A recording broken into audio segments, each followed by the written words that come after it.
আজকে রান্না করতে এসে কিছুক্ষণ দাঁড়িয়ে থাকলাম। কি দিয়ে কি রান্না করব বুঝে উঠতে পারছি না। শেষে ভাবলাম দূর অত ভেবে কি হবে, হাতের কাছে যা আছে তাই বসিয়ে। আমাদের জীবনটা অনেকটা এইরকমই। পারফেক্ট সময় সুযোগের অপেক্ষা করতে করতে আমরা অনেক দেরি করে ফেলি অনেক কিছু শুরু করতে। অনেক ভেবে চিন্তে গুছিয়ে করা কাজও কিন্তু কখনো কখনো পারফেক্ট, কিন্তু অল্প সময়ের সিদ্ধান্তেও দেখা যায় যে অনেক কাজ অনেক সুন্দর। এই কথাগুলো আসলে আমার নিজেকেই নিজে কারণ আমার বেশিরভাগ কাজই এরকম হয়, একটু পারফেক্ট ভাবে গুছিয়ে করব বলে দেখা যায় যে আমার সে কাজটা আর করাই হয় না। আমার মতো এরকম মানুষ আমি জানি আমার আশেপাশে অনেক আছে। তো আজকে রান্না করছিলাম শিমের বিচি দিয়ে রুই মাছ আর চিংড়ি মাছ দিয়ে তিতা করলার ভাজি।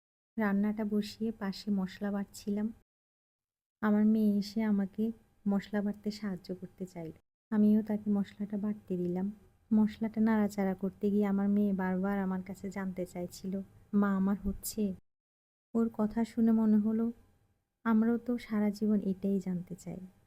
কোনো একটা কাজ করি আর পাশে থাকা মানুষটাকে জিজ্ঞেস করি যে আমার কি এই কাজটা ঠিক হচ্ছে কিনা। তখন পাশে থেকে কেউ যদি একটু সাহস দিয়ে বলে হ্যাঁ তুমি ঠিক করছো, তখন সেই কাজটা আমাদের জন্য অনেক সহজ হয়ে। আজ এতটুকু, সবাই ভালো থাকবে।